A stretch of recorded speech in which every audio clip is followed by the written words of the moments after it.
Right now, the Texas House is debating education savings accounts or school vouchers. Senate Bill 2 would allocate $1 billion for ESAs, allowing parents to use tax dollars to help pay for private school tuition. Now, hundreds of Texans gathered at the Capitol earlier today to push back against ESAs, saying they'll take money away from public schools. But ESA supporters say they'll actually give parents more power to choose how their kids get an education.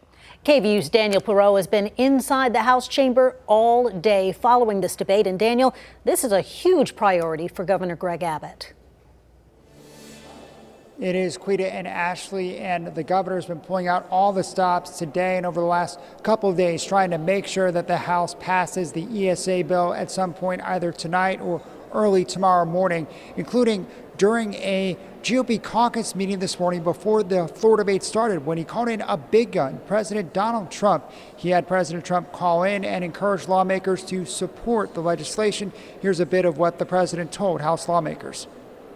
There's nothing complex about it. You're not going to get hurt by it. It's almost the opposite. People really want it.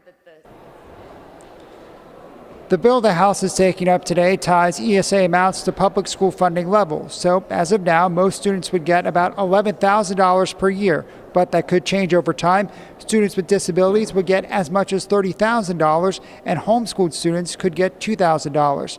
The House added a hard $1 billion cap on the entire program for the first 2 years. If demand exceeds that, the bill caps the amount of money given to participants who are not low income or disabled at 20%. My intent is to provide students and families with the opportunity to choose the best possible educational setting for their child, and I believe Senate Bill 2 provides this choice while prioritizing Texas' most high needs and vulnerable students. Some lawmakers want to allow voters to decide by putting an ESA proposal on the November ballot. Some Democrats are now threatening to kill all constitutional amendments for the rest of session unless the bill is amended to let that happen. Historically, in other states, voucher proposals have failed when they are on the ballot. Several Democrats also expressed concern today about part of the ESA bill that would limit the program to U.S. citizens or people lawfully in the country. You haven't told me, other than tell me that's through the comptroller, that you haven't instructed in this legislation what I believe should be a requirement, because right now you should only have to prove your status to the federal government.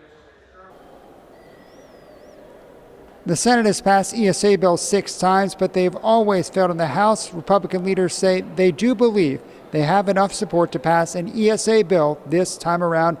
It is expected to be a long night here at the state capitol as the debate could stretch into the early morning hours. They just started to work through the amendments to the bill, starting with one by the chair of the Public Education Committee, the person who wrote the bill. That would be Representative Brad Buckley. If the House does pass the bill, then the two chambers, the House and the Senate, are going to have to get together and work out their differences. Live at the Texas Capitol, Daniel Perot, KVUE News.